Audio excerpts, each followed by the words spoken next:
Korang pernah tak pergi main paranormal kat banglo tinggal? Lepas tu bila nak balik, banglo tu tiba-tiba gaib. Ini kisah benar 4 sekawan yang lari lintang pukang sampai tercirit. Masa diorang tengah explore rumah tu, Syaril tiba-tiba ternampak satu kelibat ngeri kat hujung tangga tingkat atas. Sebab terlampau terkejut, Syaril jatuh tergolek sampai terseliuh kaki. Dalam keadaan kelang kabut tu, Fendi terjumpa satu pintu keluar kat bahagian belakang. Tanpa banyak bunyi, dorang bertiga papah Syaril dan terus pecut lari keluar dari rumah puaka tu. Dorang pun pusinglah keliling rumah tu, cari jalan nak pergi ke tempat dorang parking kereta kat depan. Bila dah sampai kat kereta, Mamat entah kenapa tergerak hati nak toleh belakang, nak pastikan pintu banglo tu memang betul-betul ada. Tapi bila dia toleh je, nak gugur jantung dibuatnya. Banglo besar tu dah tak ada. Tapak rumah tu rupa-rupanya adalah tanah kubur lama yang penuh dengan semak dan lalang tinggi. Bermakna, dari tadi dorang berjalan dan buat aktiviti atas kubur. Masing-masing tergamam dan menggigil ketakutan. Dorang terus masuk kereta dan pecut balik ke KL.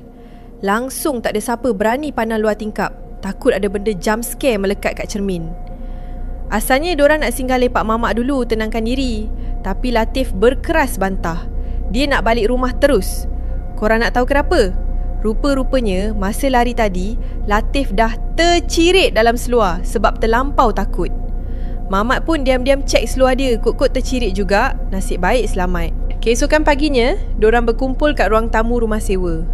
Bila cek balik, website pasal banglo tu dan alamat kat Waze, dua-dua dah tak wujud. Semuanya error. Tengah masing-masing terdiam, Fendi tanya satu soalan gila kat Latif.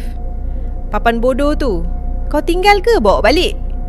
Semua orang telan air liur. Dengan muka cuak, Latif perlahan-lahan buka zip beg galas dia. Suspend gila. Dan tekaan diorang tepat. Papan Ouija yang diorang main semalam ada bawa balik sekali. Fendi terus arahkan Latif, buang benda tu jauh-jauh. Latif akur. Dia bawa papan tu keluar dari pagar rumah dan pergi buang kat dalam tong sampah jiran yang selang 4 buah rumah dari rumah dorang. Jauh juga dia pergi buang. Kawan-kawan yang lain berdiri kat depan pagar je perhatikan gerak-geri Latif. Dorang ingat lepas buang papan tu, keadaan dah settle dan selamat. Tapi sangkaan dorang meleset sama sekali. Bila Latif pusing je badan dan jalan masuk ke arah pagar rumah, tiba-tiba riak wajah Latif berubah jadi sangat takut bila dia pandang kawan-kawan dia. Latif tak jadi masuk rumah. Dia terus pusing dan lari tinggalkan kawan-kawan dia kat situ. Fendi telan air liur dan bisik, ada something kat belakang kita ke? Bila Fendi toleh je belakang perlahan-lahan, Fendi terus menjerit histeria.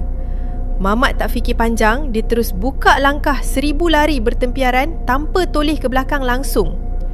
Entiti tu dah ikut dorang balik.